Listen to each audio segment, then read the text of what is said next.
On va commencer donc ce webinaire. Là, bonjour à tous, bonjour à tous ceux qui nous rejoignent. Les personnes sont en train d'arriver sur la plateforme. Donc, je vous remercie d'être présents ce soir pour échanger avec vous dans le cadre des rendez-vous géopolitiques de l'aide, qui est notre rendez-vous, j'allais dire, régulier, et qui est la vitrine événementielle du programme de Guéris sur l'aide internationale, qui traite à la fois des questions humanitaires et des questions d'aide au développement. Donc, avant de vous présenter les intervenants qui vont nous accompagner ce soir, je vais vous rappeler les contours de notre échange. Donc, l'idée ce soir, c'est vraiment d'apporter un éclairage sur la situation au Centrafrique. Vous savez que le Centrafrique, depuis les indépendances, c'est vraiment un pays qui peine à enclencher, j'allais dire, une spirale vertueuse politique. Vous avez eu la dictature de Bokassa pendant de nombreuses décennies, on va dire. Ensuite, les enchaînements de coups d'État militaires, quasiment sans répit. Entre-temps, de rares tentatives démocratiques, mais ça s'est tout le temps soldé en échec. Donc, si vous voulez, ce pays actuellement, en plus d'une crise structurelle profonde qui ne permet pas finalement le bon fonctionnement des services publics de base, de type les services de santé, les services d'éducation, le pays reste encore secoué par le climat délétère qui a ponctué les dernières élections. Alors, on se rappelle, ça date déjà, ça date de fin 2020, mais ceci étant, le pays a vraiment du mal à se relever de ça. Les rivalités des milices gangrènent le territoire. Il y a un fond d'instrumentalisation identitaire qui est très élevé, des exactions dans tous les camps, et il y a des pans entiers de territoire qui ne sont pas accessibles en raison de l'insécurité. Donc, cette table ronde, elle souhaite apporter un éclairage sur la façon dont les praticiens de l'aide naviguent un tel contexte dans leurs activités. Comment négocier l'accès au plus près des populations vulnérables au vu de la diversité des groupes armés? Jusqu'où peut-on inclure les autorités locales dans la planification et le suivi de réponses, en restant réaliste par rapport au contexte? Quels garde-fous adopter pour minimiser les risques de détournement de l'aide?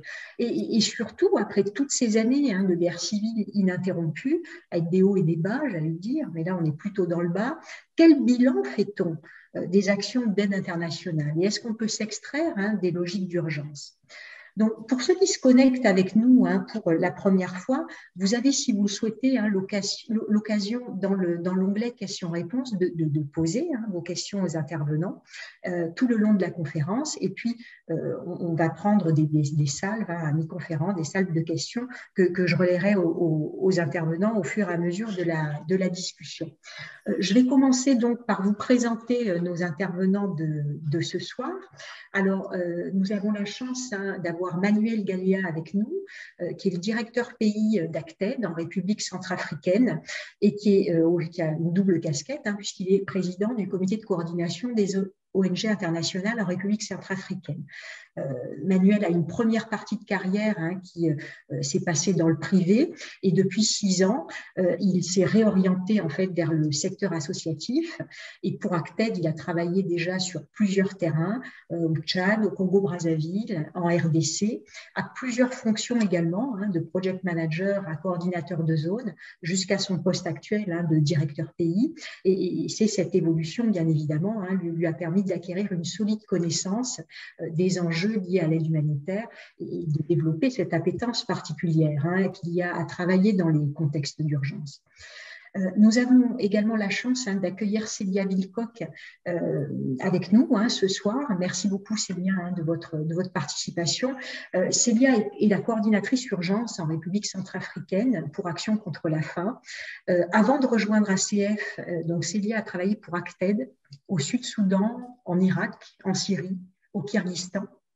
Et au Centrafrique, c'est pas la première fois, c'est pas sa première mission au Centrafrique. Elle avait ouvert il y a quelques années la base d'Alindao dans la préfecture de Basse-Kotto, au sud du pays.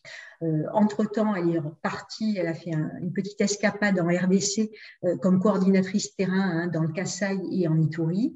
Et puis elle est revenue en juin 2022, en juin 2021 en Centrafrique sur le poste qu'elle occupe actuellement de coordinatrice urgence. Notre troisième intervenant, enfin, c'est Samuel Karkanag, qui est responsable de recherche pour Impact Initiative en République centrafricaine. Après plusieurs années passées à l'IRIS en tant qu'enseignant-chercheur, donc Samuel a rejoint Impact Initiative à Bangui il y a déjà 2 ans et a pu travailler depuis sur plusieurs projets de recherche et d'évaluation, notamment sur l'initiative Agora, qui est basée sur une approche territoriale et participative du relèvement local. Et ça, on y reviendra tout à l'heure au niveau des questions. Donc, on va commencer à rentrer, si vous voulez, dans le vif du sujet pour poser le cadre et surtout pour comprendre le contexte actuel de la Centrafrique qui s'enfonce vraiment de plus en plus.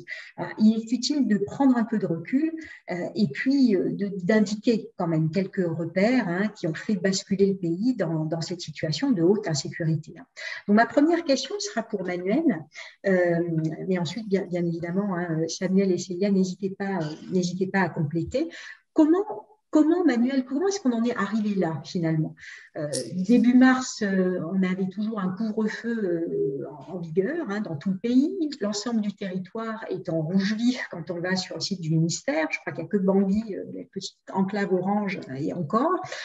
Donc, est-ce que vous pouvez nous indiquer les récentes évolutions contextuelles et surtout nous indiquer comment, au vu de la multiplicité des forces armées en présence en Centrafrique, comment est-ce que les organisations humanitaires se sont-elles adaptées au durcissement de contexte sur des terrains où les points chauds, j'allais dire, les lignes de front bougent à peu près tous les 15 jours. Donc, Manuel, je vous laisse ouvrir le bal. Ok, merci beaucoup Magali. Déjà, je souhaite la bienvenue à l'ensemble des participants à la conférence. J'espère qu'on va pouvoir apporter un éclairage qui sera très intéressant. Et j'ai une petite pensée particulière pour l'IRIS où j'ai étudié et travaillé également. J'ai gardé énormément de bons souvenirs de cette institution. Donc, c'est un plaisir de pouvoir participer ce soir à cette conférence avec l'ensemble des participants. Alors, où est-ce qu'on en est? Un premier point, on a l'ouvrage de Jean-Pierre Tupois qui est extrêmement intéressant, ou Bangui Chari, le pays qui n'existait pas. Je ne le cite pas pour faire de la publicité, mais c'est un livre extrêmement intéressant qui reprend de façon chronologique la construction, l'histoire de la construction de la République centrafricaine. Et ce qu'il montre très bien, parce que ce n'est pas un simple catalogue chronologique, c'est très problématisé, il montre bien que les racines de l'instabilité sont à chercher dans l'histoire de ce pays, dans la géographie et dans l'ensemble des forces socio-culturelles qui l'ont travaillé avant même qu'il ne soit constitué en tant qu'État-nation. Voilà, pour ce qui est de la situation plus actuelle, je pense que ce qui est très important de noter, on va partir simplement des événements de 2013-2014, que j'imagine beaucoup de gens ont en tête. Donc, le renversement du président Bozizé par une coalition de groupes armés qu'on a appelé les Séléka. Et suite à quoi on a eu une force antagoniste, les anti-Balaka. Le pays a été déchiré à ce moment-là dans une guerre civile un peu plus forte que tout ce qu'il y avait eu les 60 années précédentes, comme vous l'avez indiqué.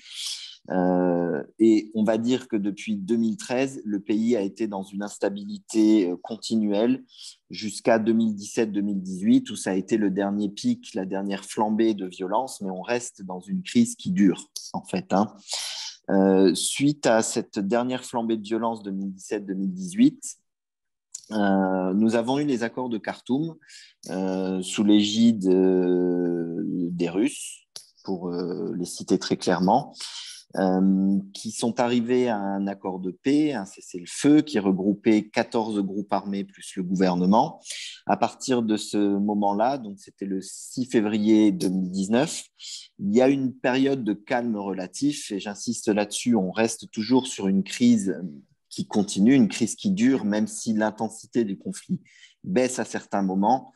Les années 2019 et 2020 ont été également émaillées d'exactions à droite à gauche entre les groupes armés, le gouvernement, les groupes armés entre eux également. Enfin, c'est vraiment un jeu de chat et à la souris perpétuel dans ce pays-là.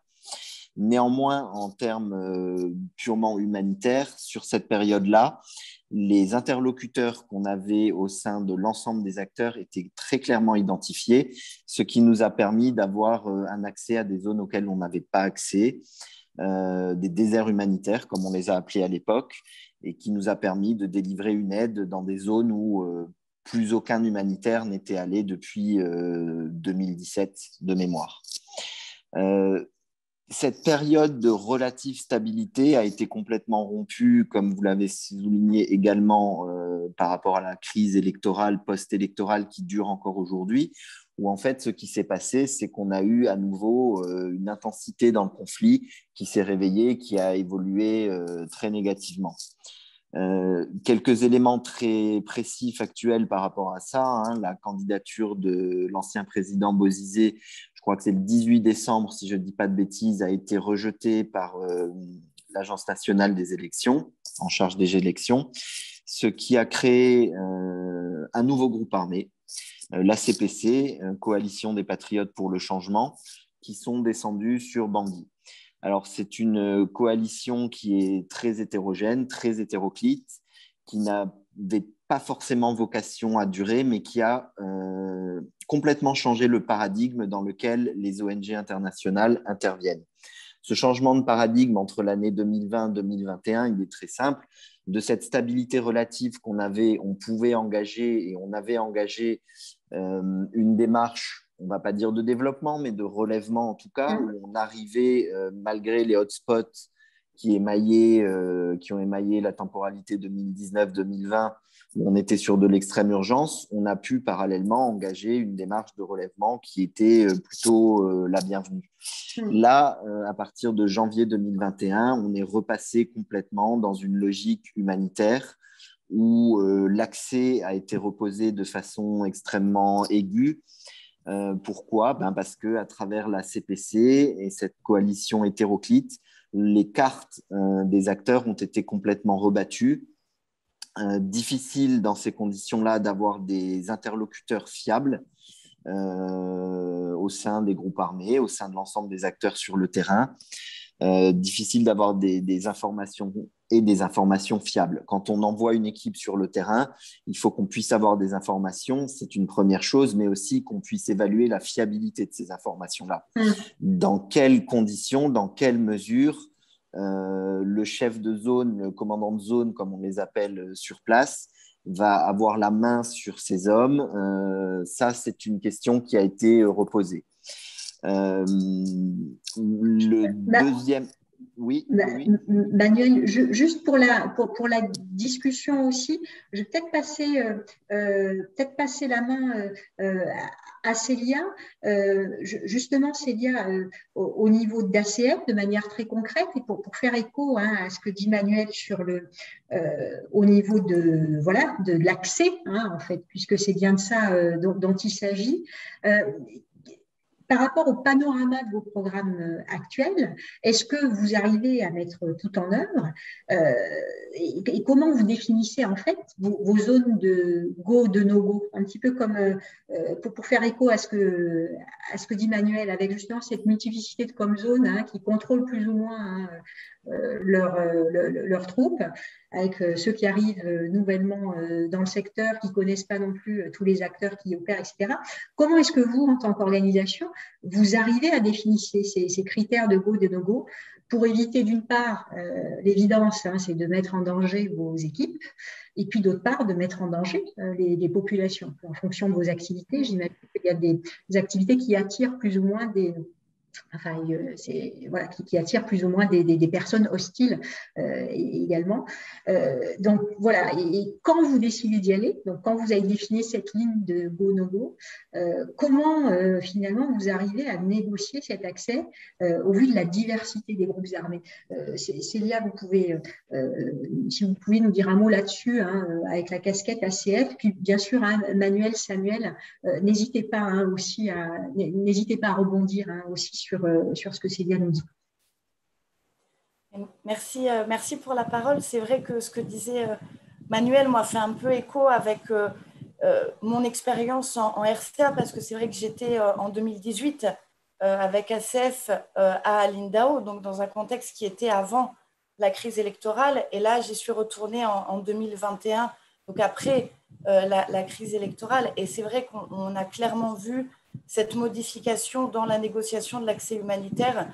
Moi, je l'ai clairement ressenti. C'est vrai qu'à l'INDAO, on avait des groupes qui étaient quand même plus ou moins structurés, avec un contrôle de zones voilà, plus ou moins clair. Et on pouvait en effet identifier des points focaux avec qui on pouvait discuter des activités et comment sécuriser nos activités sur le terrain. Alors que là, en effet, il y a eu tout ce changement de contexte où les zones d'influence ont été complètement remises en cause avec cette création de la CPC, où les points focaux ont complètement changé. Et donc, on a dû trouver une autre manière en fait, de communiquer, de discuter et de négocier notre accès. Donc, c'est vrai que nous, on a eu tendance plutôt à se reconcentrer sur vraiment un ancrage local, c'est-à-dire utiliser des leaders communautaires, des leaders religieux, des structures associatives locales pour en fait collecter des informations, discuter avec elles des activités et ensuite faisait aussi l'intermédiaire avec les différents éléments qui étaient sur la zone dont on maîtrisait moins les enjeux. Donc c'est vrai qu'on a vraiment senti, et je l'ai vraiment senti, ce changement dans la négociation d'accès qui était, on va dire, beaucoup plus binaire en 2018, où on était en face à face avec quelqu'un pour discuter de l'accès et des activités. Alors que là, ça demande une diversité dans les prises de contact pour trianguler les informations avant de pouvoir lancer des activités. Après, c'est vrai qu'il faut être honnête, dans ce contexte, on ne peut pas, comme vous l'avez dit, hein, on ne peut pas travailler n'importe où et faire n'importe quel projet partout en RCA. Il y a des endroits qui sont effectivement des endroits qui restent très difficiles d'accès, notamment liés à deux risques qui pour nous sont les plus difficiles à gérer. C'est les risques d'engins explosifs qui sont apparus en mai-juin 2021, notamment au nord-ouest. Et on a du mal encore à mitiger ces risques au quotidien. Et c'est toujours très difficile de lancer des activités humanitaires et des équipes quand on a des opérations militaires en cours, intenses. Parce que dans ce cadre-là, en fait, les gens ont plutôt vocation à essayer de fuir et de se protéger plutôt qu'à recevoir une assistance. Donc, c'est vrai qu'on va avoir des zones qui sont encore en no-go, mais ces zones évoluent. Je pense que c'est ce que vous disiez, Magali, c'est que c'est un contexte qui change très rapidement et on peut avoir une semaine sur deux, une zone qui est en no-go et en fait qui va commencer à s'ouvrir la semaine d'après. On peut avoir une baisse de l'intensité des opérations militaires qui vont nous permettre d'avoir une petite fenêtre d'opportunité pour lancer des activités. Mais en effet, on a dû adapter nos activités en fonction des modalités et du contexte sécuritaire. Quand on est sur une fenêtre courte et limitée, on va plutôt privilégier une intervention rapide et mobile. On ne va pas avoir vocation à créer une base, à s'installer, à rester sur le long terme. On va plutôt essayer de saisir cette opportunité et de lancer des activités d'urgence vraiment première ligne. Là, on a un mécanisme de réponse rapide qui permet de faire la veille des mouvements de population. Lorsqu'il y a un choc, on peut identifier où vont fuir les gens et on a la capacité en fait d'agir de manière très rapide et en première ligne de réponse pour distribuer des kits de biens non alimentaires, de produits d'hygiène et de faire des réhabilitations d'eau.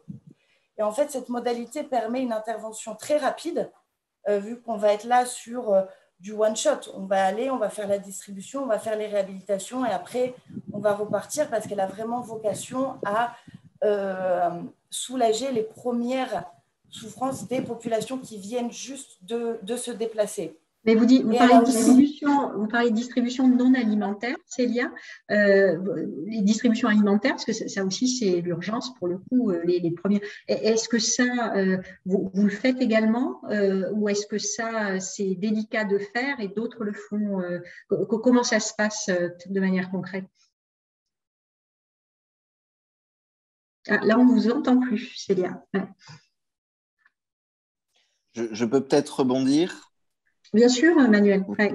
En attendant que les collègues de Bangui puissent retrouver la connexion qui est toujours complexe. En fait, quel que soit le type d'intervention, bien évidemment, hein, des interventions, que ce soit ACF ou d'autres ONG, et on est plusieurs à travailler aussi en sécurité alimentaire. Et moi, ce que je voudrais retenir sur ce qu'a dit Célia, c'est qu'on ne peut pas travailler n'importe où. Je dirais plus, on ne peut pas travailler n'importe comment. Cet ancrage communautaire dont a parlé Célia, c'est le premier moyen de mitigation que toutes les ONG utilisent. On a renforcé bien évidemment toutes nos mesures de sécurité. À chaque activité, sa mesure de sécurité un peu spécifique.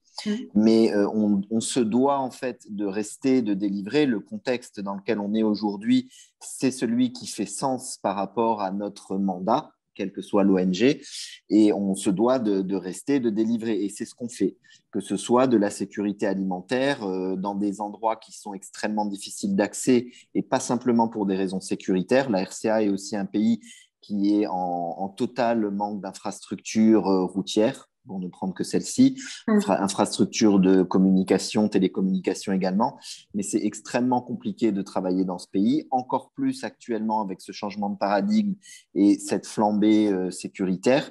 Malgré tout, on reste présent et il y a des distributions alimentaires qui se font tous les jours par l'ensemble des ONG qui sont présentes sur le pays. Hein. Ça, pour faire très simple, hein, je crois qu'il y a 2,8 millions de personnes en insécurité alimentaire sur un pays qui en compte au dernier recensement 4,5 millions. On doit être maintenant à peu près autour de 5 millions. Il y a plus de la moitié de la population. Pour donner quelques chiffres comme ça très rapidement, dans le dernier plan de réponse humanitaire, je crois qu'il y avait 3,1 millions de personnes en besoin, dont 2,2 en besoin aigu. Donc, ça fait à chaque fois plus de la moitié de la population qui est en besoin. Et quand on parle de besoins, bien évidemment, c'est besoins multisectoriels, hein, là, que ce soit la santé, la sécurité alimentaire. Mais la spécificité du contexte actuel, avec ces problématiques d'accès, que ce soit la CPC très sécuritaire, que ce soit les engins explosifs ou l'apparition de nouveaux acteurs aussi avec des règles d'engagement qui peuvent être un peu différentes de ce qu'on a connu jusqu'à présent. Très clairement, on est sur une crise de déplacement. Hein, il y a des escarmouches à droite à gauche tous les jours qui produisent des déplacements importants. Et qui dit crise de déplacement, ben bien évidemment, ça charrie l'ensemble des besoins qu'il peut y avoir derrière, que ce soit santé, articles ménagers essentiels, abri, sécurité alimentaire. Mais c'est ça qui est très important aujourd'hui. On est sur une crise de la protection. Quand il y a déplacement, il y a vraiment d'importantes problématiques de protection, que ce soit vis-à-vis des femmes avec les violences basées sur le genre, que ce soit protection de l'enfance. On est vraiment face à une crise très, très importante de protection aujourd'hui. Merci Manuel, en tout cas, pour ces précisions. Célia, vous avez retrouvé le son? J'espère. Vous oui, m'entendez? c'est bon. Okay. On vous entend. Est-ce que ACF, juste pour aller dans le prolongement, puis ensuite, mais est-ce que au niveau des programmes, est-ce que vous avez déjà dû annuler certaines activités est-ce que vous pouvez dire un mot là-dessus ou vous arrivez toujours à naviguer, entre guillemets Ouais. C'est vrai que c'est ce que disait Manuel, c'est que même si c'est vrai que c'est un contexte qui est très compliqué et qui est devenu, la crise électorale, je pense, a surpris beaucoup de gens dans tout ce changement et tout ce chamboulement qu'elle a créé. Mais c'est vrai on continue et on arrive à travailler. Ensuite, on a juste dû modifier un peu les manières de travailler. Distribution alimentaire, oui, on peut en faire et on arrive à en faire. Après, je pense que nous, on avait eu un projet à Lindao, justement, qui suit un peu aussi cette histoire qui avait été développée, justement, après les accords de Khartoum, donc en 2019, pendant une période qui était un peu plus calme. Donc, on avait conçu un projet alimentaire basé en 3 rounds de distribution pour à peu près 4000 ménages. En se disant que le contexte est en train de s'améliorer, on va pouvoir délivrer et fournir une assistance sur 3 rounds, sur un volume qui est assez important. Et en fait, cette dégradation brutale du contexte, on a dû revoir en effet les cibles, revoir les modalités parce qu'il y avait des opérations militaires constamment sur la zone Et c'est vrai que c'est compliqué de distribuer des vivres lorsqu'il y a des opérations militaires en cours. Voilà. Donc, c'est vrai qu'on a dû réajuster le programme pour le faire en une seule fois. Donc ça, c'est ce que je disais, où quand on a une petite ouverture, on ne peut pas, on doit saisir cette ouverture et être rapide et mobile par rapport à ça. Donc, on a dû le faire en une seule distribution pour essayer quand même justement d'assister ces populations qui étaient dans une vulnérabilité extrême, qui avaient perdu tout accès aux champs, qui étaient en déplacement, qui avaient perdu tout accès aux services de base. Donc, on a réussi quand même à mettre en place une distribution, mais en effet, on a dû réajuster la modalité d'intervention, vu que le projet avait été constitué après en 2019, quand la situation était, on va dire, un peu plus optimiste et semblait s'améliorer. Même s'il y a toujours eu des violations de l'accord de Khartoum pendant cette période-là, il y avait quand même, en effet, comme disait Emmanuel, une baisse dans l'intensité des violences qui présageait une sortie ou en tout cas la mise en place de programmes différents. Et donc, en fait, on a dû rebasculer, ça explique ce que disait Emmanuel, rebasculer sur une programmation beaucoup plus urgente, beaucoup plus rapide et beaucoup plus mobile pour quand même réussir à atteindre ces populations. Oui, et qui les préserve aussi, j'imagine, et qui préserve aussi vos équipes, parce qu'on imagine bien que la nourriture est un enjeu aussi, est un enjeu dans ce genre de contexte. Et puis, il y a des risques de captation d'aide, bien évidemment, à tous les niveaux. Donc, en tout cas, merci Manuel, Célia, pour ces premiers éclairages. Je vais me tourner vers Samuel. Alors, je vous ai présenté tout à l'heure, c'est vrai que vous, au sein d'Impact Initiative, il y a une initiative interagence qui est actuellement menée au Centrafrique qui promeut une approche de stabilisation qui est basée sur l'inclusion des autorités locales dans l'ensemble des processus qui les concernent. Alors, c'est vrai que ce n'est pas la première fois qu'une telle approche est promue, notamment pour opérationnaliser ce fameux nexus dont tout le monde parle, mais personne ne sait trop ce que c'est, le nexus sécurité-développement ou humanitaire-développement-paix. Enfin, il y a plusieurs approches 3D, etc. Mais la question, donc, impliquer les autorités locales, bien sûr, très bien, mais la question, c'est jusqu'où on peut les inclure, en fait, dans le contexte qui vient d'être décrit par Manuel et par Célia. Donc, on voit que c'est finalement assez très difficile au niveau local, avec des balances de pouvoir qui ne sont pas forcément claires, pas forcément établies et toujours contestées dans certaines zones. Donc, voilà, jusqu'où on peut les inclure, ces autorités locales, dans la planification et le suivi de réponse. Et surtout aussi, pour éviter un biais qui serait un peu trop englobant, comment on les choisit, les autorités locales avec qui on peut justement travailler en étant réaliste dans des contextes où on sait très bien que le détournement de l'aide se fait de tous les côtés, j'allais dire. Donc, Samuel, par rapport à cette initiative, quel garde-fou est-ce qu'on peut adopter en tant qu'ONG à ce sujet sur base de l'expérience d'Agora, pour le coup, que vous avez suivi? Est-ce que vous pouvez nous dire un mot sur ce qui semble marcher, ce qui semble faisable, et sur les zones finalement qui ne semblent pas fonctionner et où là, justement, il faut ajuster? Je vous passe la parole, Samuel. Merci. Je vais juste rajouter une petite chose sur le contexte, mais qui est en lien aussi avec cette deuxième question. C'est ce contexte dynamique et extrêmement qui mélange à la fois les difficultés d'accès logistique et sécuritaire et un contexte très dynamique avec des affrontements et des instabilités très changeantes en termes géographiques. Fait qu'il y a une difficulté de s'informer aussi sur la réalité du terrain, sur la réalité des besoins, évidemment, des populations. Et donc, cette difficulté d'informer, c'est aussi une difficulté de rendre la réponse plus adaptée, plus adaptée en fait aux besoins des populations. Donc, cette difficulté d'information, elle concerne aussi, elle est générale, évidemment, mais elle concerne aussi les autorités locales, parce qu'effectivement, de manière chronique, l'État centrafricain a toujours eu un déploiement assez faible et beaucoup plus depuis ces dernières années, évidemment. Donc, c'est compliqué de travailler avec les autorités locales, déjà parce qu'il n'y a pas forcément d'autorités locales qui, tout le temps, dans les zones où on opère. Là, je parle plutôt de l'Est du pays, qu'on connaît plus en termes d'opération.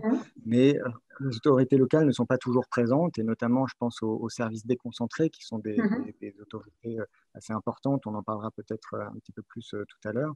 Et donc, connaître déjà ce que vous appelez, Samuel, juste pour clarifier, ce que vous appelez les services déconcentrés, ça va être les services déconcentrés d'éducation, les services déconcentrés sanitaires, agricoles, etc. C'est ça? C'est ça, le service technique déconcentré et les agences d'implémentation, effectivement, sur l'agriculture, sur l'élevage, sur les différents services essentiels, eau, hygiène, assainissement, santé, éducation.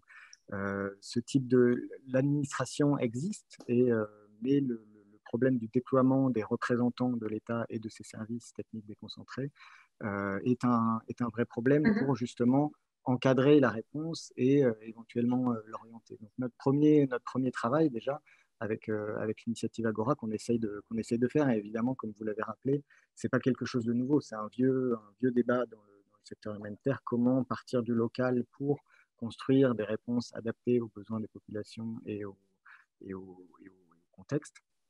On part d'une cartographie des acteurs, on essaye de voir qui est en place, qui n'est pas en place, à la fois en termes d'autorité locale et de représentants de l'État, mais aussi en termes de leaders communautaires, de tissus associatifs, de tissus économiques. On essaye de cartographier un petit peu ces différents acteurs qui peuvent être impliqués dans la réponse. Et ça, c'est vraiment important parce qu'on a tendance parfois, dans des contextes d'urgence comme la République centrafricaine, d'arriver un peu rapidement sur un terrain en se disant que le tissu local est distendu ou détruit et qu'on ne peut pas s'appuyer sur des acteurs locaux. Or, il y a toujours des acteurs locaux sur lesquels on peut s'appuyer, et en particulier quand on pense au fameux nexus, quand vous en parliez tout à l'heure, quand il s'agit de passer de l'urgence au relèvement, il faut s'appuyer sur ces acteurs et notamment ces représentants de Anna. Manuel, je crois que tu as encore ton micro. Et quand donc s'appuyer sur ces autorités locales, on voit bien qu'il y a différents niveaux aussi d'autorités locales. Vous avez les autorités déconcentrées, qui sont les émanations des ministères sectoriels, donc au niveau des districts, etc., des provinces. Et vous avez aussi les maires, les autorités élues, pour le coup territoriales, au niveau soit des maires, soit au niveau des départements, etc.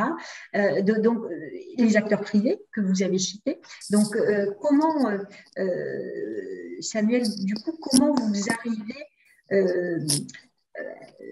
voilà, c'est un petit peu la même question que j'ai posée à Célia tout à l'heure, mais comment vous arrivez à choisir, pour le coup, dans ces autorités locales, qui soient soit des autorités, j'allais dire, politiques, administratives, voire économiques, si elles font fonctionner la zone au niveau économique, comment vous arrivez à choisir et justement à voir avec qui vous pouvez éventuellement travailler et construire quelque chose sur le long terme, et là où ça va être un petit peu plus difficile. Je vous pose la question, il y a quelques mois, j'avais fait un point sur le Cameroun, et c'était une stratégie menée par les Nations Unies, etc., mais justement d'arriver à identifier les zones, eux ils appelaient ça les zones de convergence. Donc ces zones de convergence au niveau local, justement d'arriver à identifier avec quelle collectivité finalement ils pouvaient travailler.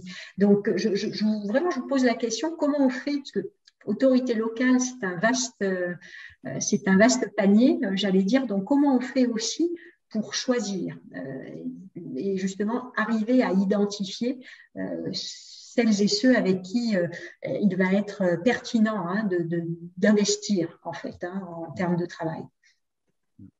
Alors, dans les contextes où on a pu travailler, en fait, il n'y a pas beaucoup en fait, d'autorités locales qui sont présentes. Donc, il n'y a pas vraiment à choisir. Et nous, de notre point de vue, puisque c'est plutôt de de l'aide à la programmation plus que de la programmation elle-même. Notre but, c'est plutôt d'informer sur les autorités locales qui sont sur place et quels sont les renforcements de capacité qu'on pourrait imaginer pour ces autorités locales. Parce que même quand elles ont réussi à se redéployer sur le terrain, la plupart du temps, elles manquent de moyens. C'est le maire, ou voire même le sous-préfet, voire même le préfet ne dispose pas forcément d'un bureau, ne dispose pas forcément d'un moyen de transport, n'a pas forcément de moyens pour tout simplement, voilà, n'a pas de moyens bureautiques. Et en plus manque de formation, parfois de remise à niveau, par exemple, sur les différents corpus législatifs qui ont pu, ou normatifs qui ont pu être adoptés ces dernières années. C'est aussi comment gérer un budget municipal, comment interagir aussi avec les ONG et comprendre un petit peu les problématiques de la programmation humanitaire.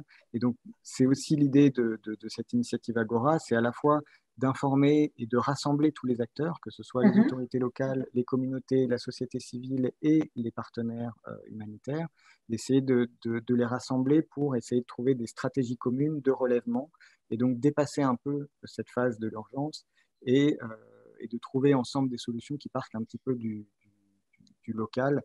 Alors, je sais que ça résonne beaucoup avec beaucoup de débats voilà, qui ont eu lieu, mais on essaye de mettre en œuvre cette approche du local, voilà, de la programmation locale, et pour qu'ensuite ces différents acteurs se retrouvent autour d'un projet commun et surtout se connaissent tout simplement. Que les ONG connaissent les autorités locales, que les autorités locales connaissent le fonctionnement des ONG, que les ONG puissent avoir le réflexe d'informer de leur projet. La plupart le font, mais ce n'est pas forcément toujours possible dans des contextes d'urgence.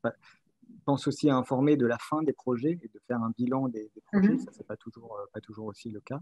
Et essayer de renforcer les capacités des autorités locales pour qu'elles soient à même de gérer ces projets avec les ONG et essayer de faire le lien entre les besoins de leur communauté, assurer leur mission de maire, de sous-préfet, de services techniques déconcentrés, en lien avec leur communauté et en lien avec les partenaires.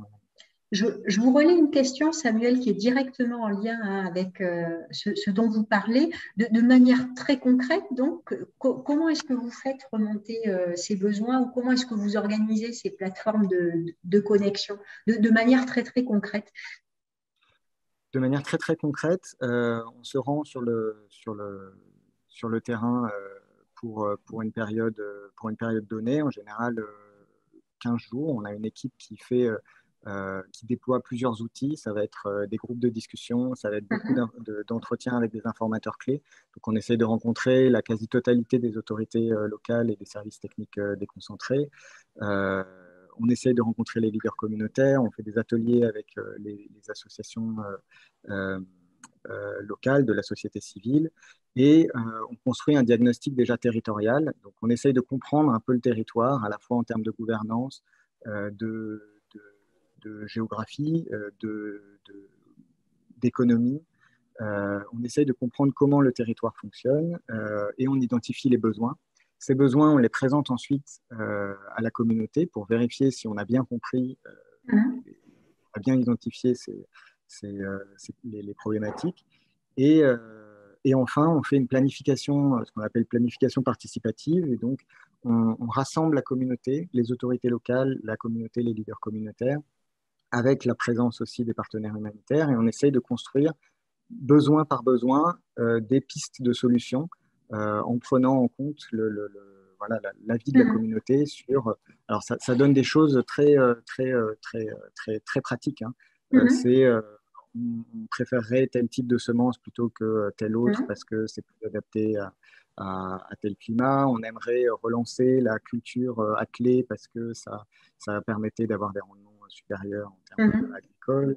C'est privilégier tel quartier plutôt qu'un autre en termes de construction d'infrastructures, de construction de puits, par exemple, parce que ce quartier-là était davantage touché que les autres.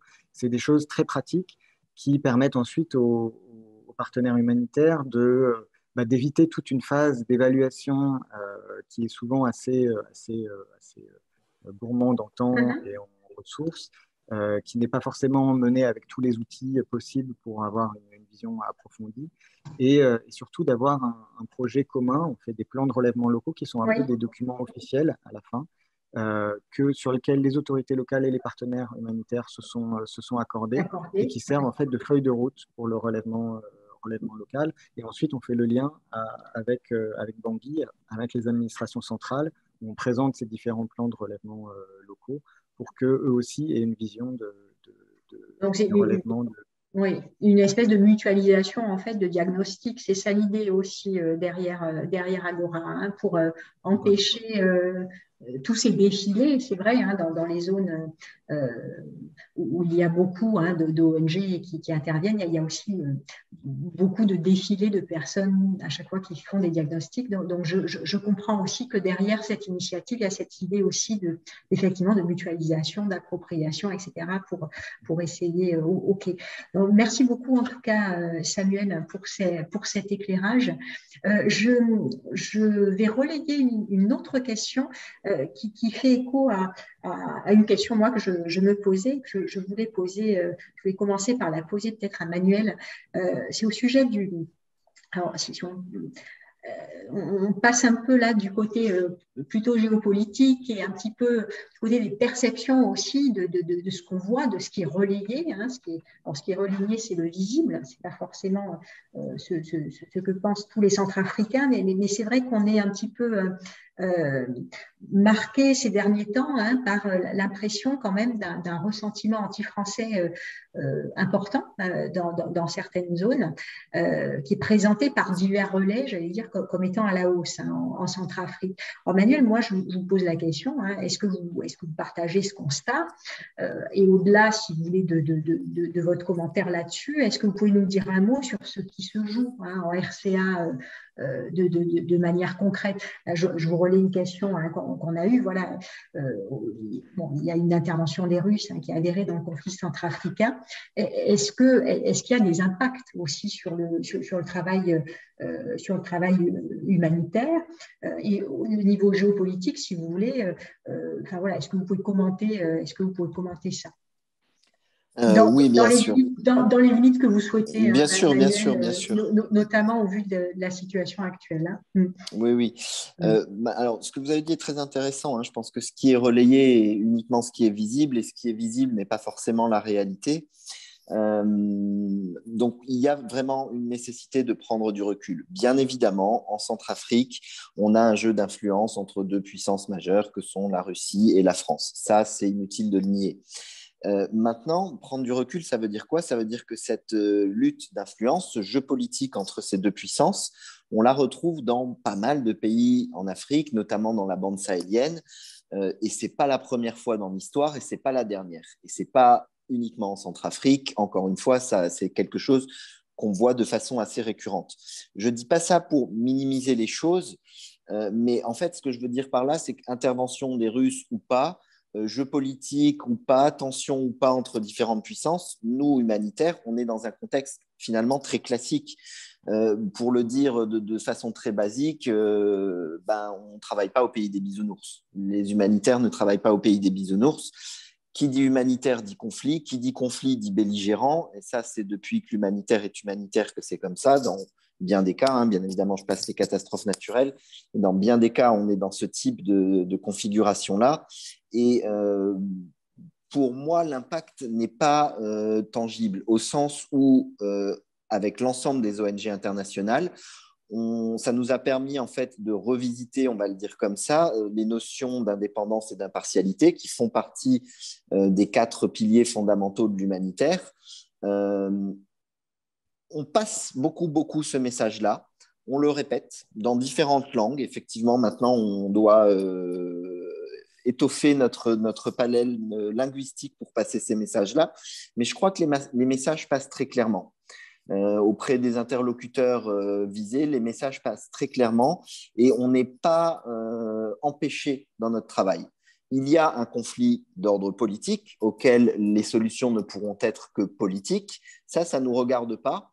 Et peu importe l'impact des Russes, des forces bilatérales, puisque les Russes, c'est une société militaire privée, il y a aussi d'autres nouveaux acteurs au conflit comme les forces bilatérales rwandaises qui sont sur le territoire centrafricain aussi depuis la crise électorale par rapport à un accord stratégique entre les deux pays. Donc jusque-là, rien de bien nouveau. Peu importe l'impact de ces pays-là ou de ces forces-là, de ces acteurs-là sur le contexte, nous, on est là pour répondre à la crise humanitaire. Donc, les messages passent très clairement.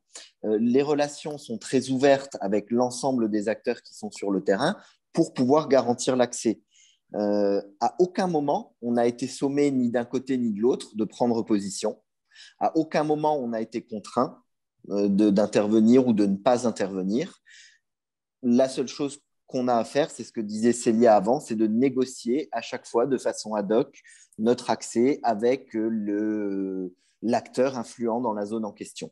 Voilà, donc pour moi, j'incite à prendre vraiment beaucoup de recul par rapport à ce qui peut se dire en Centrafrique. Il y a des choses qui s'y passent, mais qui sont éminemment politiques. Ça ne nous regarde pas, ça ne nous empêche pas de travailler et on a les canaux de communication qu'il faut avec l'ensemble des acteurs pour pouvoir travailler.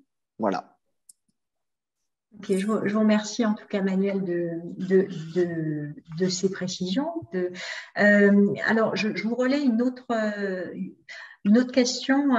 Donc, l'aide humanitaire, bien sûr, a pour objectif numéro 1 la couverture de besoins immédiats des populations. Ceci étant, il faut également conforter la résilience des populations aidées.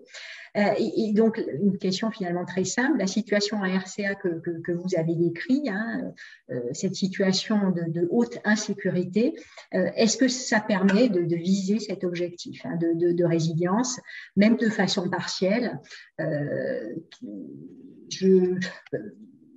Voilà, je me permets de vous poser cette question, de la relayer. C'est une question de quelqu'un d'un participant en tout cas. C'est une question très pertinente et moi, je pense que ce contexte extrêmement volatile, en fait, est un excellent laboratoire pour tester ces approches-là. Quand je dis tester, ce n'est pas faire n'importe quoi, bien évidemment, mais donc vous savez que ce nexus humanitaire, développement, stabilisation ou paix, selon le viseur qu'on a, il pose la question de la temporalité. Et on est passé d'un continuum à un contiguum, donc les choses se font en même temps. Aujourd'hui, la RCA offre des opportunités en termes de résilience, en termes de développement sur certaines zones qui peuvent se fermer demain. On parle chez Acted, quand on a cette approche-là, de fenêtres d'opportunité. On a des fenêtres d'opportunité où on peut travailler de façon fondamentale sur la base d'Agora ou d'autres approches un peu plus classiques. On a l'opportunité de travailler sur du structurel. 2 semaines après, on n'aura peut-être plus cette opportunité-là, mais le travail qu'on aura pu faire à ce moment-là va faire en sorte que la fenêtre va se refermer moins vite et que même si elle se referme, quand elle va se réouvrir, on ne partira plus de zéro.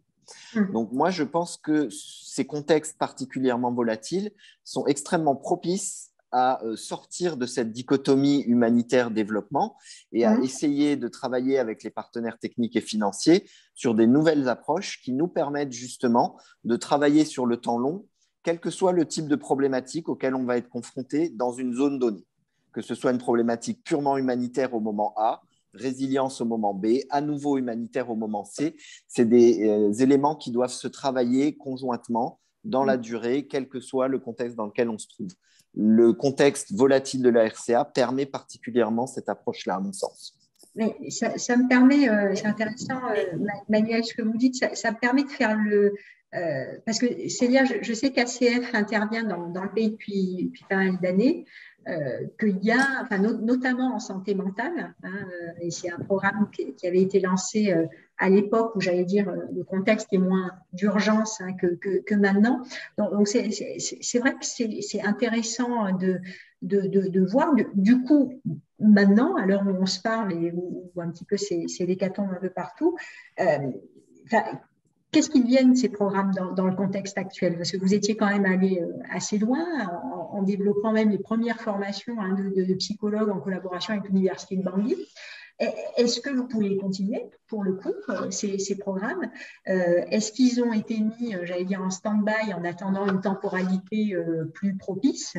Est-ce que, et puis, comment, parce que c'est pareil, il y a une autre question un peu dans ce sens-là, mais comment aussi, parce que là, quand on développe quand même des formations psychologiques, enfin, on rentre vraiment sur des logiques vraiment très à long terme.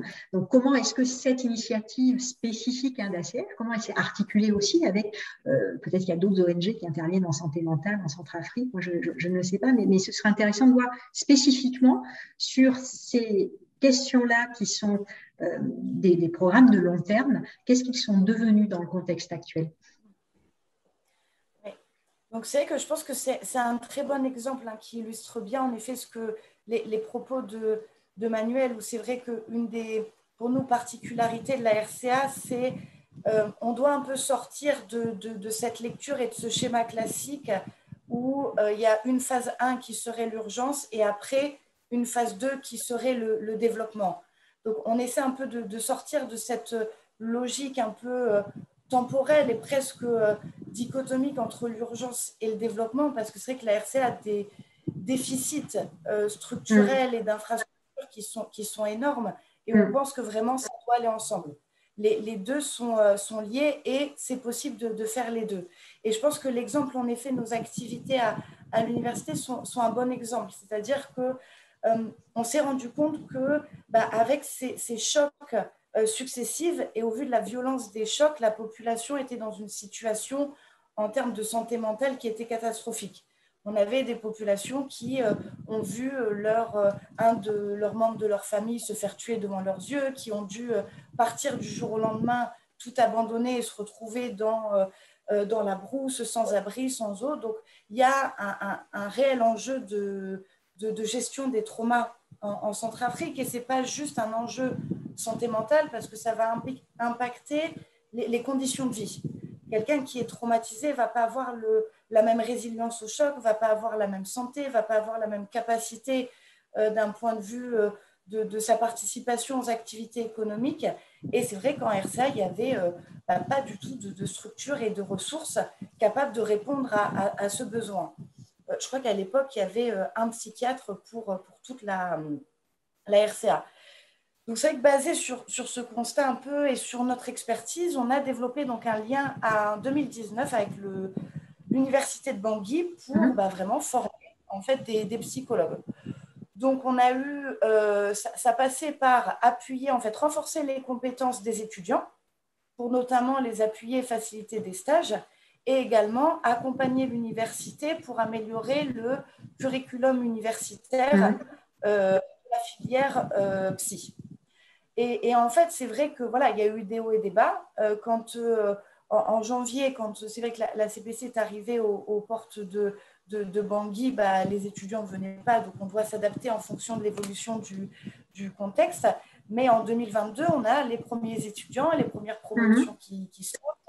On a eu 4 étudiants qui sont à l'heure actuelle en stage, supervisés par ACF. Donc, c'est des initiatives en fait qui peuvent continuer. Mais après, c'est vrai que là, c'est vraiment beaucoup plus sur le développement, mais c'est que cette initiative, à l'heure actuelle, ne va pas répondre aux besoins immédiats des populations qui sont en train de subir un choc. Et donc, c'est là où, pour nous, ça va vraiment ensemble, où on a cet aspect développement, mais on a aussi développé une approche mobile, santé mentale, où quand on a un choc et des populations qui sont en mouvement, on a des équipes mobiles qui peuvent apporter un premier appui psychologique à ces populations. Et donc, en fait, ces programmes nous permettent de renforcer, on va dire, les compétences de l'université, les compétences aussi, les connaissances de la population, tout en continuant d'avoir une capacité de réponse immédiate à des chocs et aux besoins critiques des populations. Ça prend quelle forme, justement, cet appui en santé mentale au plus près des populations? Ça va être des sessions d'écoute, de libération de parole, le suivi de certaines personnes qui ont été identifiées.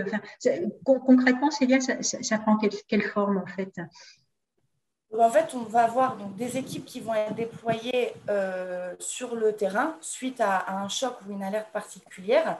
On va avoir une première phase généralement de psychoéducation où on va expliquer à la population les symptômes liés à un traumatisme. Donc, ça va être par exemple le fait de sursauter quand on entend un bruit, le fait d'être fatigué. On peut aussi avoir des mécanismes négatifs de se réfugier, d'avoir des surconsommations, par exemple, d'alcool ou autre. Donc, on va étudier, en fait, on va leur expliquer les différents symptômes liés à un état traumatique. Et suite à ça, on va pouvoir organiser des sessions de groupe, donc avec des groupes d'adultes et ça peut être aussi des groupes d'enfants. C'est un protocole en fait qui est standard. C'est un protocole ça peut aller jusqu'à 6 séances où on va voir les personnes chaque semaine pour justement les accompagner. C'est vraiment de l'appui d'urgence. Donc l'idée, c'est vraiment de limiter l'impact du traumatisme sur, on va dire, après leurs conditions de vie. On ne va pas être sur une thérapie long terme de réadaptation, de réajustement. C'est vraiment sur un instant T, les aider à absorber un peu mieux ce choc pour pas en fait qu'il y ait après des réminiscences plus tard et faciliter aussi leur réintégration aussi dans la vie économique et dans la vie, dans la cohésion sociale. Voilà. Donc ça va être des déploiements, ça peut être des déploiements voilà, de 6 semaines qui vont appuyer. On peut avoir aussi des entretiens après individuels avec certaines personnes et ensuite on mesure en fait l'évolution de l'état mental de la personne avant et après les séances. Ok, merci, merci Célia. Du coup, cet exemple, on peut le garder en fil rouge, mais peut-être pour vous, Samuel, parce que tout à l'heure, on parlait d'autorité locale et donc de l'initiative Agora. Donc, quel est votre point de vue justement sur ces articulations de tels programmes, hein? Là, c'est la santé mentale, mais ça pourrait être d'autres. Donc là, il y a un acteur qui est identifié, l'Université de Bangui. Il y a des articulations aussi possibles qui sont faites avec les politiques sociales publiques, hein, notamment sanitaires, éducatives, etc. Donc, quel est votre point de vue sur les liens existants au niveau central et puis au niveau déconcentré dans les différentes unités sectorielles, des préfectures, des sous-préfectures, etc., avec les ONG? Est-ce que ça vous semble une relation, j'allais dire, de façade, voire de politesse, on est tous dans un même secteur, donc on se parle, etc. Ou est-ce qu'il y a vraiment des interactions, est-ce que vous avez pu observer des interactions vraiment constructives, équilibrées, etc. Quel est votre point de vue, Samuel, sur cette articulation, hein, ONG, justement, politique sociale publique? Alors, sur les politiques sociales publiques, ça va être, c'est vrai, davantage les acteurs de développement qui vont se positionner. Et c'est vrai qu'on a les grands acteurs, hein, Banque mondiale, PNUD et les différentes agences de coopération nationale qui, en général, soutiennent peut-être davantage l'administration centrale. Ça, c'est peut-être un ressenti qui vient du fait que en ayant beaucoup opéré dans le sud-est, on a moins de grands projets de développement que dans l'ouest, qui est un petit peu plus en avance là-dessus. Et c'est vrai que dans l'est du pays, on a l'impression que malgré des stratégies et des politiques sociales publiques et publiques dans différents secteurs, qui ont été élaborées en partenariat avec les différents acteurs internationaux, ça a du mal à percoler sur le terrain, à descendre au niveau justement de ces services déconcentrés, de ces services techniques déconcentrés, parce que tout simplement on manque de moyens, on manque de capacités techniques aussi. Le personnel, comme je disais tout à l'heure, n'est pas forcément formé à ces différentes stratégies, n'a pas vraiment de moyens, pas du tout de moyens de les implémenter sur le terrain.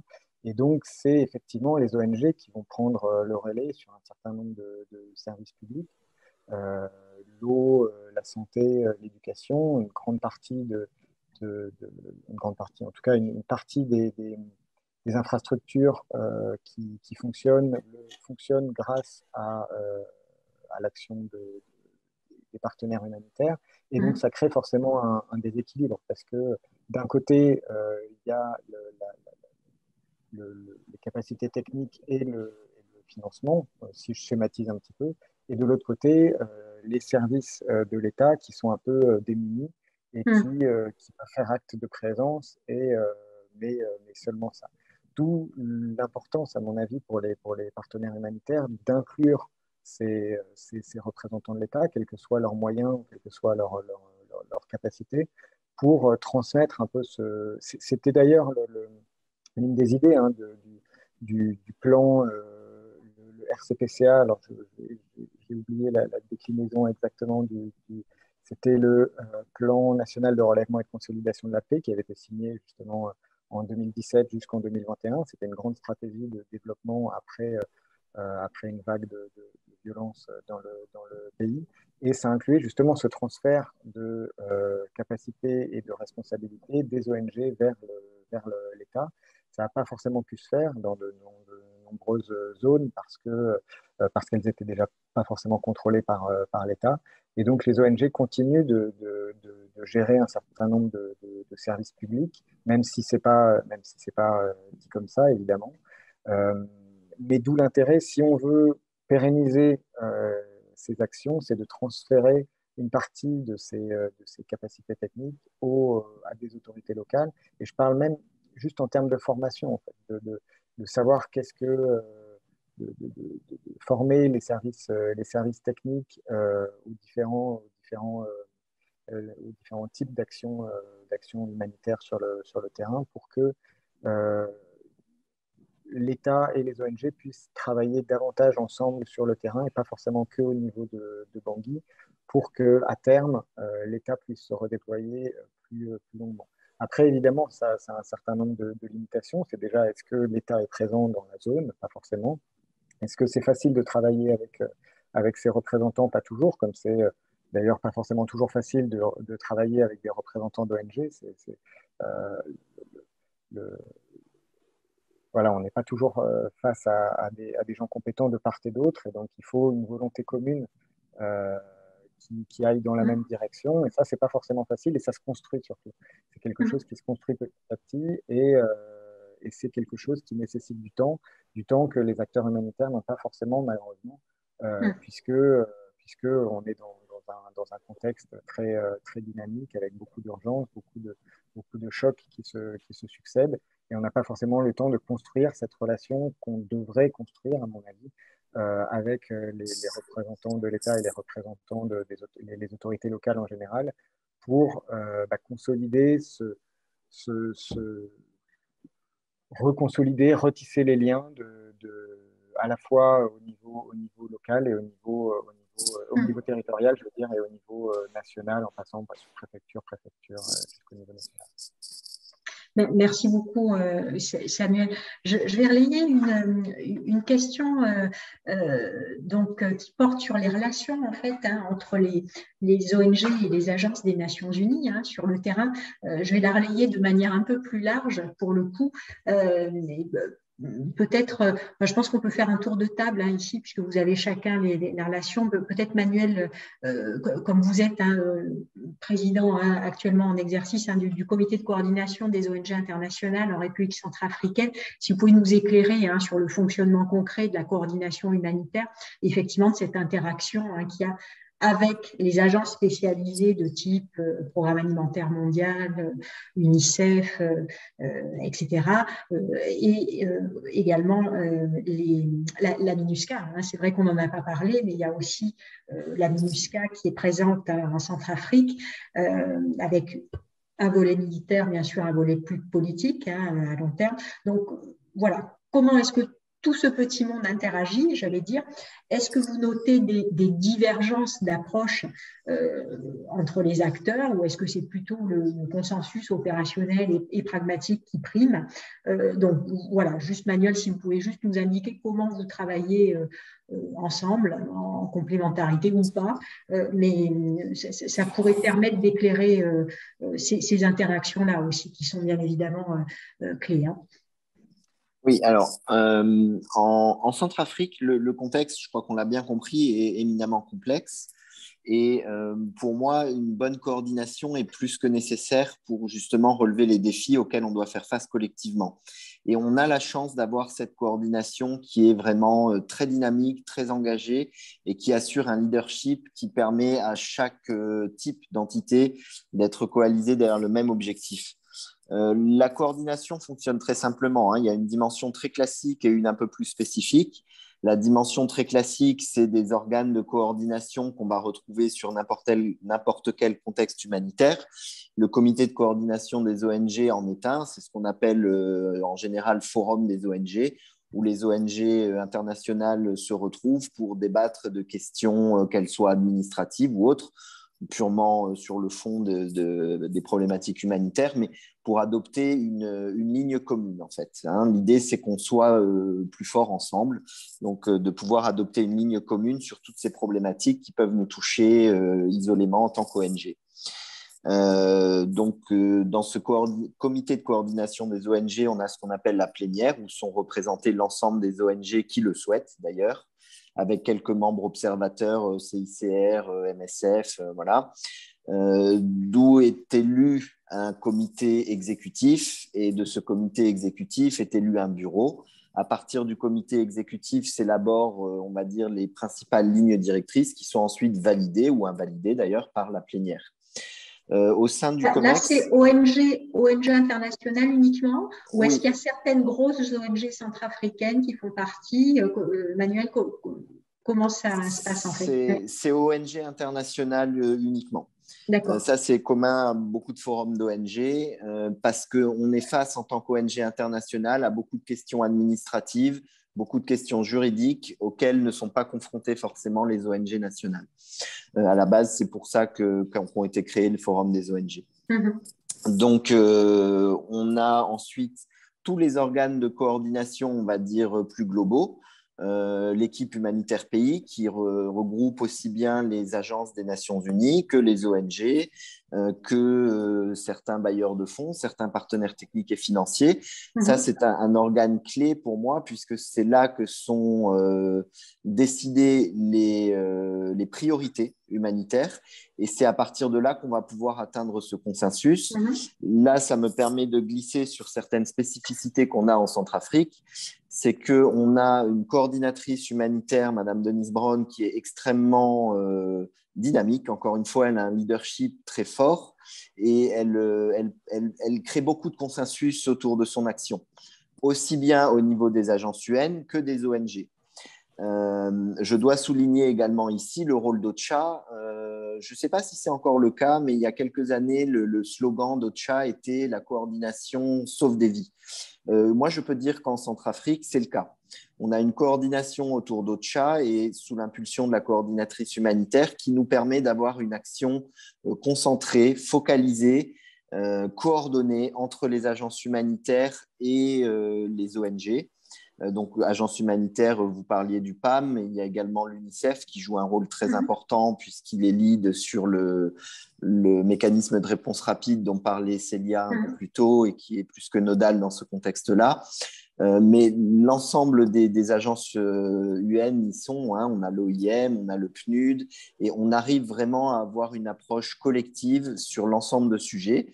Ça n'exclut pas des fois des divergences, hein, de la contradiction naît le débat et du débat naît justement une action qui peut être après concertée et beaucoup plus efficace. Mais vraiment, à travers le travail effectué par la coordinatrice humanitaire et par OCHA, on arrive à avoir une efficience, une efficacité, une efficience vraiment accrue. Il n'y a pas de divergence. Je ne crois pas qu'on puisse dire qu'il y ait divergence d'approche. Et au contraire, on a un travail qui est parfaitement complémentaire où on arrive à mettre une brique ONG, une brique Nations Unies et une brique MINUSCA aussi, puisque quoi qu'on fasse, on a besoin à un moment donné de la paix, de la sécurité, et c'est le premier mandat de la MINUSCA que de sécuriser les lieux et de protéger, on va dire, les populations vulnérables. Donc, on a, à titre d'exemple aussi, comme dans beaucoup de pays, une coordination civilo-militaire qui va regrouper certaines personnes de la MINUSCA, qui va regrouper des ONG et des agences des Nations Unies pour partage d'informations, pour pouvoir savoir dans quelle zone on peut aller. Vous parliez avant des go-no-go. Eh ben, c'est des choses qui sont discutées très régulièrement en SIMCORD, coordination civilo-militaire. C'est des choses qui sont discutées en SIMCORD pour qu'on ait justement une approche commune aussi et que même si on n'intervient pas, on n'a pas le même niveau de sécurité entre la MINUSCA, les agences UN et les ONG, on soit au moins tous conscients qu'on ait le même niveau d'information et qu'on soit tous conscients de ce qui se passe dans quel endroit. Voilà. Moi, je dois dire que j'ai fait quand même quelques contextes, même si je n'ai pas une expérience de 20 ou 30 ans comme certains peuvent avoir dans ce milieu-là. J'ai fait quand même quelques contextes et c'est très rare de voir un tel consensus humanitaire qui ne profite que aux personnes vulnérables sur le terrain. Et j'insiste vraiment là-dessus, à travers la coordinatrice humanitaire, à travers le travail d'OCHA, c'est vraiment l'intérêt des populations vulnérables qui est toujours mis en avant.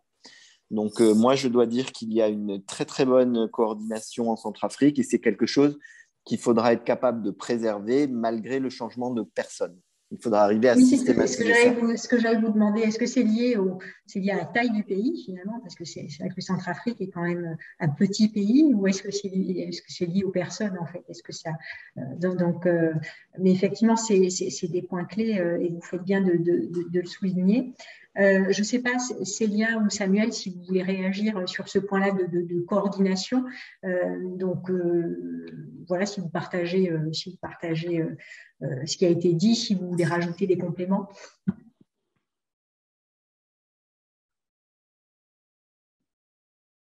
On ne vous entend pas, Célia? Non, on ne vous entend pas. Vous m'entendez? Là, c'est bon. C'est bon, c'est revenu.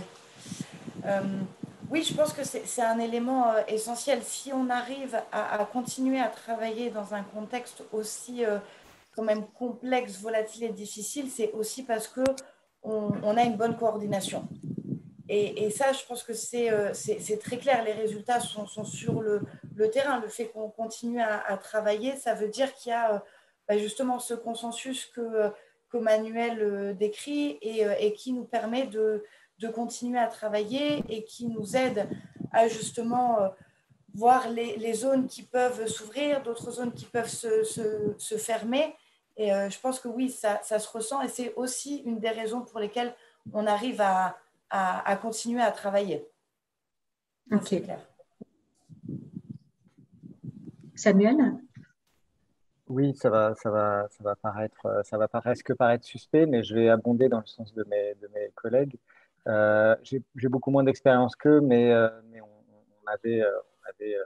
m'avait dit que la coopération avec OCHA et avec plus généralement les autres acteurs humanitaires était plus complexe que ça dans d'autres contextes, et je ne m'attendais pas forcément à une forme de fluidité ici qui est assez agréable. Et c'est vrai que c'est probablement un esprit aussi qui est dû au fait que on entend souvent ici que tout est difficile, mais tout est possible en termes d'action humanitaire, et que effectivement, malgré un certain nombre de difficultés qu'on a listées, d'accès à la fois sécuritaire, logistique, etc., on arrive quand même à faire beaucoup de choses. Et on a l'impression que tous les acteurs en sont conscients, que ce soit les agences UN ou les ONG. Et il y a une forme de consensus pour essayer de saisir les fenêtres d'opportunité dont parlait Manuel tout à l'heure pour atteindre finalement les bénéficiaires au final. Ok, merci à tous les trois. Je vous relais une question sur le renforcement des capacités locales et une question d'une auditrice. Donc, est-ce que dans vos ONG respectives, est-ce que vous parvenez à établir des partenariats sains et efficaces avec les ONG nationales, sans transfert de risque trop important, tant sur le plan de l'évaluation des besoins que de la réponse opérationnelle? Alors, je vous passe la main. Je peux prendre le micro. Je le passerai après à mes collègues bien volontiers. On a des partenariats qui sont assez intéressants et un peu comme tout, qui sont en train de se faire, en train de se consolider. Je parlais avant de cette nécessité de pouvoir travailler en mode Nexus. Ça passe par renforcer les capacités, les compétences des ONG nationales. Aujourd'hui, très honnêtement, les capacités de la société civile sont assez faibles. Ça s'explique tout simplement par ce qu'on vient de dire aussi, 60 ans de difficultés à tous les niveaux, ça ne favorise pas l'émergence d'une société civile solide. Les infrastructures aussi ne favorisent pas du tout ces aspects-là. Alors là, quand je parle d'infrastructures, c'est plutôt les réseaux de télécommunications ou autres, même le téléphone peut être compliqué parfois entre deux zones, même de Bangui à Bangui. C'est pour vous donner un exemple de la complexité qu'il peut y avoir pour cette société civile-là de s'organiser, de travailler ensemble pour pouvoir progresser. Mais il y a pas mal d'initiatives qui sont menées. Je pense notamment à Oxfam qui héberge la Maison des Services, qui est vraiment un lieu dédié, un lieu au sens propre comme au sens figuré, un lieu dédié à l'accompagnement des ONG nationales pour leur monter en compétences et pour faire en sorte que ce transfert de risque, quand effectivement on va travailler ONG internationales avec les ONG nationales, que ce transfert de risque soit le plus limité possible. Après, de toute façon, je pense qu'on va y venir un peu plus tard, mais l'aide humanitaire charrie une manne financière très importante, donc forcément, il peut y avoir des abus à certains moments, et c'est aussi notre rôle de renforcer ces ONG nationales par rapport à ces aspects-là. Donc voilà, en résumé, pour moi, c'est quelque chose qui est en train de se faire, c'est vraiment work in progress, et c'est pas un niveau plus ou moins élevé que dans d'autres pays. C'est quelque chose qu'il faut garder vraiment en visibilité. C'est des efforts qu'il faut faire, et OCHA y participe également. C'est des efforts qu'il faut faire collectivement, encore une fois, pour pouvoir renforcer cette société civile et qu'à terme, les ONG internationales ne soient plus nécessaires dans ce pays-là. Alors, ce ne sera pas pour tout de suite, mais c'est quelque chose qu'il faut consolider. C'est un mouvement, une dynamique qui est lancée et qu'il faut consolider. Mais je vais faire un peu, je vais un peu provoquer ça, parce que c'est vrai que ça fait pas. Enfin, il y a des ONG en Centrafrique depuis des années, depuis 20 ans, voire plus. Enfin, et c'est vrai qu'on peut quand même s'étonner qu'il y ait une telle faiblesse aussi au niveau local, enfin, qui est pas dans certains contextes, il y a des grosses ONG, j'allais dire, qui arrivent, nationales, qui arrivent à structurer au fil du temps. Et là, c'est vrai qu'on peut peut-être s'étonner que finalement le tissu, comme vous dites Manuel, le tissu associatif local en termes de société civile, il soit encore aussi faible. Est-ce qu'il y a des raisons particulières est-ce qu'il y a des raisons particulières à ça et peut-être c'est aussi derrière ma question, c'est aussi voilà comment se crée finalement comment arriver à impulser quand même une dynamique pérenne sans finalement tuer dans l'œuf peut-être des initiatives qui auraient émergé s'il y avait peut-être eu moins d'actions extérieures ou pas. C'est une question d'un auditeur donc, que je relais aussi. C'est un petit peu cet éternel débat entre est-ce qu'on voilà, jusqu'où on s'ingère en fait dans des contextes qui sont tellement complexes avec des lignes de fracture historiques, sociales, politiques, qui transcendent vraiment énormément de volets. Et un petit peu voilà jusqu'où on s'insère finalement dans ces contextes-là et quand est-ce qu'il faut partir aussi. Sans déshabiller en fait le tissu local. C'est un petit peu ces débats-là. Donc avec le relais d'une question d'auditeur, en quoi les interventions extérieures, tant humanitaires, j'allais dire, que du développement, en quoi est-ce qu'elles prennent en considération ça et en quoi est-ce qu'elles contribuent à réduire ces fractures communautaires dans leurs diverses formes qui sont éventuellement aggravées par telle ou telle intervention extérieure. Donc, quel est votre point de vue à ce sujet? Parce que j'imagine que c'est des réflexions, ce sont des réflexions régulières sur jusqu'où on va dans l'intervention. Alors, je ne sais pas si mes collègues veulent intervenir ou pas. Moi, ce que je peux vous dire là-dessus, Sur le premier aspect de la question, je pense que c'est une question de maturité politique au sens presque philosophique du terme, là, pas politique en tant qu'action, mais vraiment en tant que gestion de la cité. On m'avait posé la question une fois, est-ce que pour pousser un pays, il faut attaquer par le haut ou est-ce qu'il faut attaquer par le bas, c'est-à-dire plutôt au niveau de la classe politique ou au niveau de la société civile?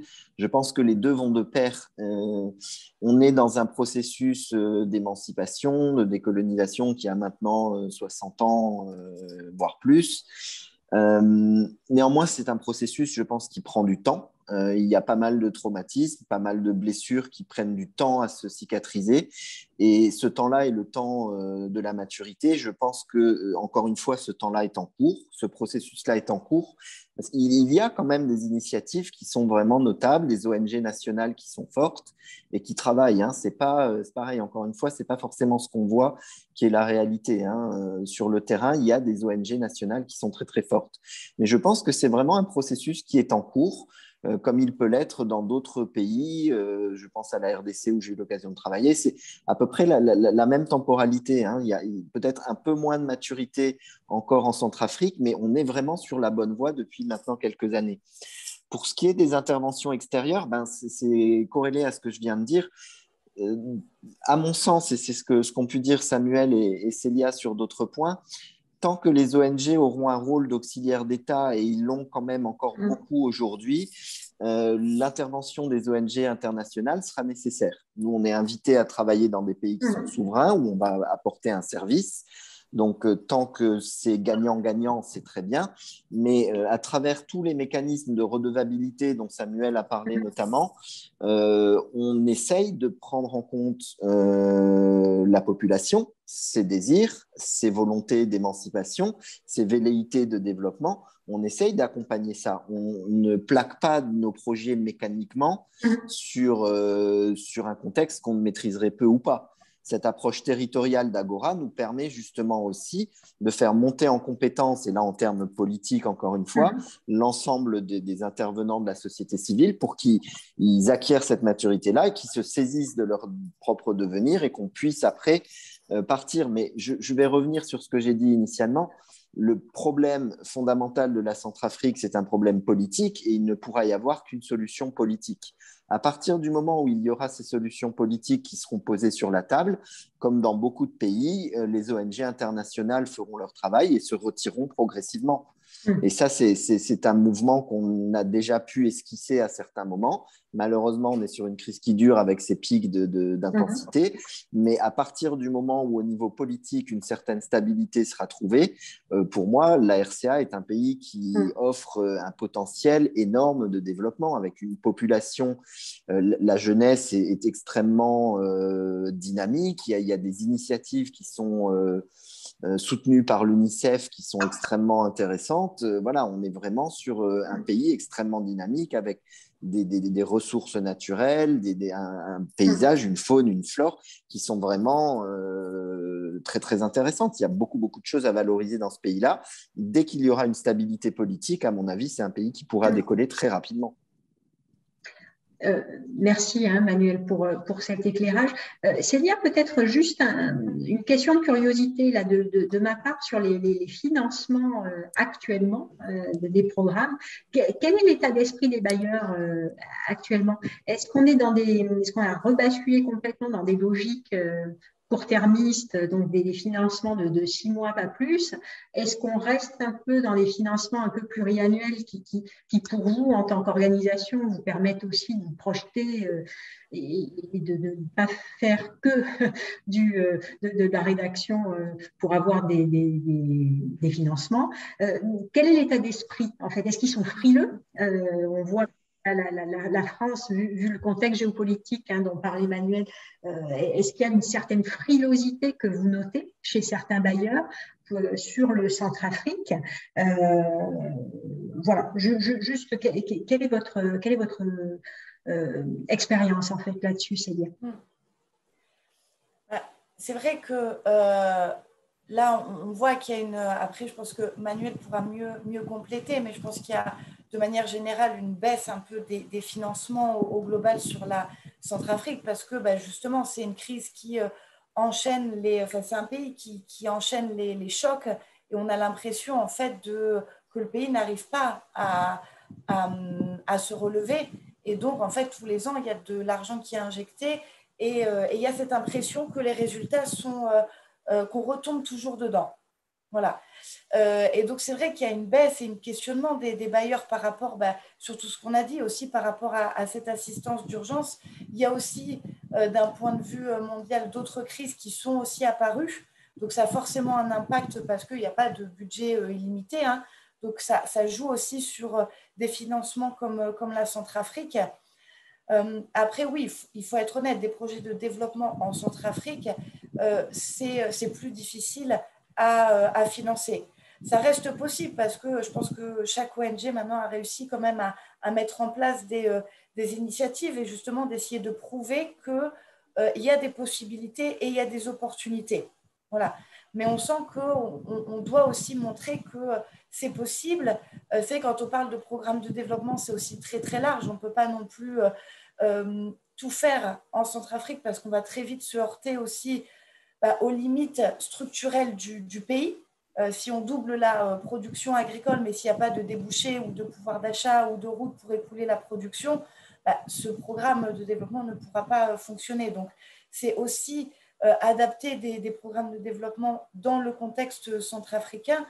Et voilà, pour nous, l'idée, c'est de continuer à prouver et à montrer que des initiatives sont possibles et on peut quand même continuer à travailler et avoir des programmes de résilience en Centrafrique.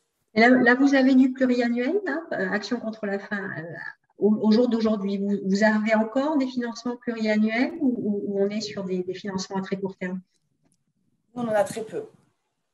Okay. Non, il y en a clairement, c'est vrai qu'il y a, comme je disais, il y a, avec la crise électorale qui est un peu chamboulée, où on pensait en effet en 2019 qu'on commençait à aller dans le bon sens. Et c'est que ça a refait quand même basculer la Centrafrique dans une dynamique quand même d'urgence avec des besoins vraiment de sauver des vies immédiates. Oui, et donc puis là, on essaie, avec le de montrer. Non, je vous laisse finir, mais il y a une remarque, c'est un peu cette boulimie de réponse aux appels d'offres. Hein. Du coup, le court terme fait du court terme et puis on est là-dessus. Et ce qui me permet du coup de faire peut-être ce pont-là, c'est vrai que voilà, cette logique hein, d'appel à projet, de rendre des comptes aussi constamment. Hein. Peut-être, Samuel, quel est votre point de vue sur cette multiplication de normes, sur en matière de redevabilité, voilà, cette espèce d'avalanche hein, de rapports, etc., qu'il faut rendre aux bailleurs institutionnels. Hein, est-ce qu'on ne se perd pas en route finalement ici au détriment des populations? Et peut-être, Samuel, je vous passe la main et après on clôturera peut-être la table parce que je regarde l'heure et puis la montre avance, mais je pense que c'est peut-être une belle réflexion aussi de fin.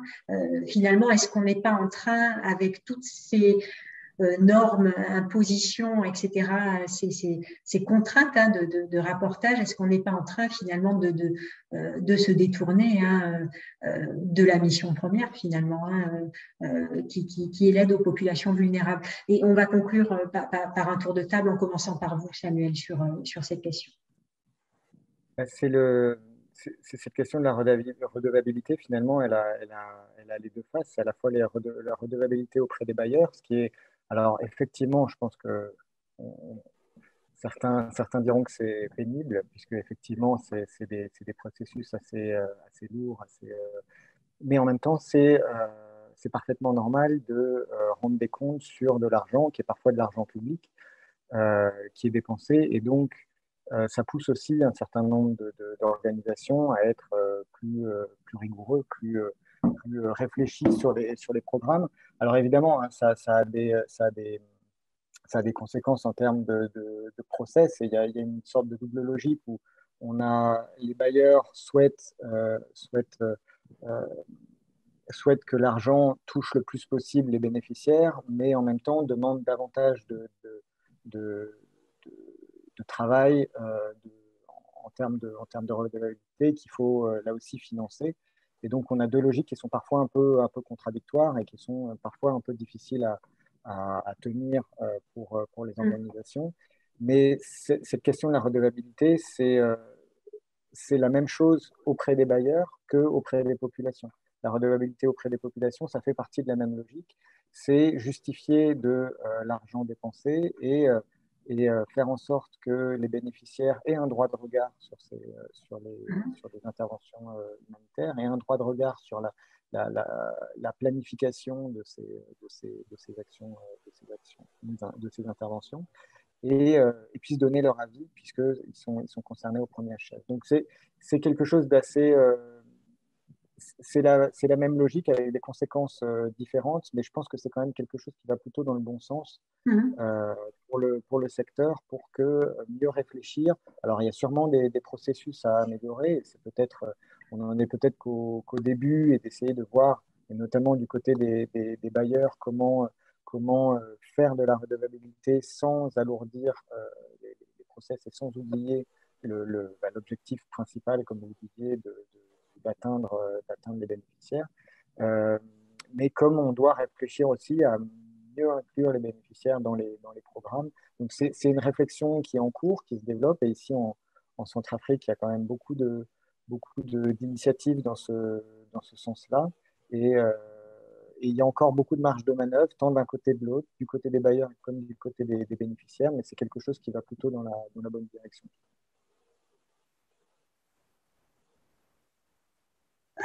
Merci beaucoup, Samuel. En tout cas, je vais passer la main à Manuel. Si vous pouvez dire un mot rapidement au vu de l'heure, mais sur cette question-là. Alors, moi, je ne vais pas être très original. Je vais rejoindre Samuel. Pour moi, la redevabilité est un gage de qualité, très clairement. On parlait du risque aussi, du transfert de risque aux ONG nationales. Ce risque existe aussi au sein des ONG internationales. Donc, la redevabilité, c'est la rigueur dans l'ensemble des processus pour chaque fonction, que ce soit finance, logistique, programmatique. Donc, la redevabilité est gage de qualité. Maintenant, effectivement, il faut arriver à trouver cet équilibre entre l'opérationnalisation et les exigences de redevabilité. Mais c'est ce qui nous challenge aussi tous les jours et c'est ce qui nous permet d'être meilleurs. C'est ce qui nous permet de délivrer une aide plus appropriée, plus efficace, moins coûteuse et donc plus large. Voilà, moi, je n'ai pas plus de choses à dire sur ce sujet-là. Je pense que c'est plus que nécessaire. Oui, et puis c'est le curseur, c'est le curseur à trouver. Célia, au niveau des opérations d'ACF, bon, il y a du financement institutionnel, il y a aussi du financement privé. Est-ce qu'il y a une différence d'ailleurs en termes de redevabilité dans ce que vous faites vis-à-vis de vos financeurs institutionnels et vis-à-vis, j'allais dire, de tout un chacun qui va financer vos activités? Non, il n'y a pas forcément de différence parce que c'est vrai que d'un point de vue procédure, elles vont rester les mêmes, que ce soit logistique, financière, RH. On ne va pas adapter des procédures en fonction des bailleurs. D'un point de vue aussi redevabilité au niveau de la communauté, la manière de faire des activités et d'inclure les communautés va aussi rester le même. Après, on va plutôt essayer de comprendre les flexibilités en fait et les stratégies des bailleurs en général et inclut aussi les mécanismes privés pour justement conserver et garder une certaine flexibilité dans l'opération. Voilà, et je pense que c'est ce qui est dit, c'est d'essayer de trouver un équilibre entre, en effet, continuer à être des VAP parce que c'est obligatoire et ça nous pousse à être meilleurs pour les populations vulnérables, mais ne pas perdre non plus en efficacité et en opérationnalité. Voilà. Donc, je pense que c'est essayer en effet de mettre ce curseur-là justement en ayant des financements différents, en ayant des approches différentes qui permettent de jouer ça, en ayant aussi un lien avec les bailleurs pour leur expliquer aussi le contexte, les informer de ce qu'on vit sur le terrain pour arriver à cet équilibre. Merci beaucoup, en tout cas, Célia. Merci beaucoup, Samuel. Merci beaucoup, Manuel, hein, pour votre participation ce soir. Bon, au vu de l'heure, on va clore en tout cas la table. Vraiment un grand merci à vous trois. Et juste pour les auditeurs, hein, le webinaire sera disponible hein, en visio, en open access hein, dans 2 semaines à peu près. Moi, je le relais sur mon LinkedIn. C'est aussi relayé hein, sur les réseaux sociaux d'Iris. Donc voilà, vous pouvez le consulter bien sûr hein, et le diffuser si ça, voilà, si vous le souhaitez. Je vous souhaite en tout cas une excellente soirée et au plaisir de vous revoir certainement courant avril hein, pour les prochains rendez-vous géopolitiques de l'AI. Bonne soirée à vous. Bonne soirée, merci.